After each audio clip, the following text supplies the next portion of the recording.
మీరు నిజంగా ఇష్టం లేకపోయినా ప్రతిదానికి అవును అని చెప్తున్నట్లు మీకు ఎప్పుడైనా అనిపిస్తుందా? మీరు చాలా ఒత్తిడికి గురై నిస్సత్తువగా కొన్నిసార్లు కోపంగా ఉన్నట్లు మీకు అనిపిస్తుందా? ఈరోజు మనం మీ జీవితాన్ని మార్చగల ఒక శక్తివంతమైన నైపుణ్యం గురించి తెలుసుకోబోతున్నాం. దాని పేరే కాదు అని చెప్పే కళ. సమర్థవంతంగా కాదు అని చెప్పడం అంటే ఇబ్బంది పెట్టడం కాదు. అది స్పష్టతను పొందడం, మీ సమయాన్ని, శక్తిని కాపాడుకోవడం, చివరికి నిజంగా ముఖ్యమైన వాటికి అవును అని చెప్పడం. దీన్నే the art of saying no అని అంటారు. The art of saying no ఎందుకు ముఖ్యమో ఇప్పుడు తెలుసుకునే ప్రయత్నం చేద్దాం. Hi everyone, welcome to my channel the story around.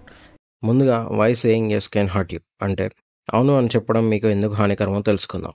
మనం సాధారణంగా సహాయకరంగా, సముఖంగా ఉండటానికి అలవాటు పడ్డాం, మరియు అవును అని చెప్పడం అనేది తక్కువ సమయంలో సులభమైన ఎంపిక అనిపించవచ్చు. కానీ నిరంతరం ఎక్కువ కట్టుబాట్లు తీసుకోవడం తీవ్రమైన పరిణామాలను కలిగిస్తుంది. ముందుగా ఇది అలసట మరియు ఒత్తిడికి దారితీస్తుంది. చాలా ఎక్కువ పనులు చేయడానికి ప్రయత్నించడం మీకు సమయం అనేది లేకుండా చేస్తుంది, మరియు ఇది మీ ఆరోగ్యం, మీ మానసిక స్థితి మరియు మీ మొత్తం శ్రేయస్సును ప్రభావితం చేస్తుంది.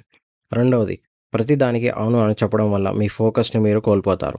మీరు చాలా పనులపై దృష్టి పెట్టి మీకు నిజంగా ముఖ్యమైన వాటికి మీ వంతు కృషిని ఇవ్వలేరు. ఆలోచించండి, మీరు 10 వేర్వేరు పనులను చేస్తున్నప్పుడు మీరు నిజంగా శక్తివంతంగా ఉన్నారా? మరియు చివరగా, నిరంతరం అవును అని చెప్పడం కోపానికి దారితీయవచ్చు. మిమ్మల్ని ఇతరులు ఉపయోగించుకుంటున్నారు అన్న భావన మీకు కలగవచ్చు.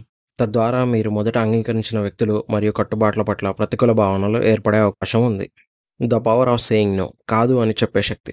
ఇప్పటిదాకా మనం అవును అని చెప్పడం వల్ల జరిగే పరిణామాల గురించి మాట్లాడుకున్నాం. ఇప్పుడు మనం దీనికి వ్యతిరేకంగా ఆలోచిద్దాం మరియు కాదు అని చెప్పే అద్భుతమైన శక్తి గురించి మాట్లాడుకుందాం. కాదు అని చెప్పడం అనేది నిజానికి ఆత్మగౌరవం యొక్క చర్య. ఇది మీరు మీ సమయానికి, మీ శక్తికి మరియు మీ ప్రాధాన్యతలకు విలువనిస్తున్నారని చూపిస్తుంది. ఇది మీ పరిధులను రక్షించుకోవడానికి మరియు మీకు నిజంగా ముఖ్యమైన వాటికి సమయాన్ని సృష్టించడానికి వీలు కల్పిస్తుంది. అది మీ పని అయినా, మీ కుటుంబం అయినా, మీ హాబీలు అయినా, లేదా మీకు చాలా అవసరమైన విశ్రాంతి అయినా.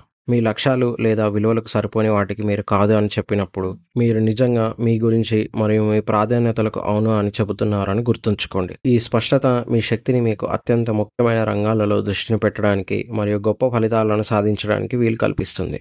How to say no effectively. సమర్థవంతంగా కాదు అని ఎలా చెప్పాలి? అయితే మీరు అపరాధ భావం లేకుండా లేదా సంబంధాలను చెడగొట్టకుండా కాదు అని ఎలా చెప్పగలరు? ఇక్కడ కొన్ని ఆచరణాత్మక చిట్కాలు ఉన్నాయి. ముందుగా, ప్రత్యక్షంగా మరియు స్పష్టంగా ఉండండి. మాట్లాడడానికి సందేహించవద్దు. ఒక సాధారణ మరియు ప్రత్యక్షమైన వద్దు, ధన్యవాదాలు అనేది తరచుగా అత్యంత ప్రభావితమైనది. సమయం తీసుకోండి. మీకు ఖచ్చితంగా తెలియకపోతే వెంటనే సమాధానం ఇవ్వడానికి ఒత్తిడికి గురవ్వకండి. నా షెడ్యూల్ చూసి మీకు తిరిగి చెబుతాను అని చెప్పండి. ఇది మీకు ఆలోచించి స్పష్టంగా సమాధానం ఇవ్వడానికి సమయం ఇస్తుంది. సంక్షిప్త వివరణ ఇవ్వండి. మీరు ఎల్లప్పుడూ మిమ్మల్ని మీరు వివరించుకోవాల్సిన అవసరం లేదు, కానీ ఒక సంక్షిప్త వివరణ మరియు నిజాయితీ గల కారణం కొన్నిసార్లు సహాయకరంగా ఉంటుంది. ఉదాహరణకు, ఆఫర్ ఇచ్చినందుకు ధన్యవాదాలు, కానీ నేను ప్రస్తుతం మరొక ప్రాజెక్టుపై దృష్టి పెడుతున్నాను అని చెప్పొచ్చు. ప్రత్యామ్నాయాలను సూచించండి. మీరు నిజంగా సహాయం చేయాలనుకుంటే కానీ నిర్దిష్ట అభ్యర్థనను తీసుకోలేకపోతే మీరు ఒక ప్రత్యామ్నాయ పరిష్కారాన్ని సూచించవచ్చు, లేదా దానికి సరిపోయే మరొకరిని సూచించవచ్చు. మర్యాదగా కానీ దృఢంగా ఉండండి.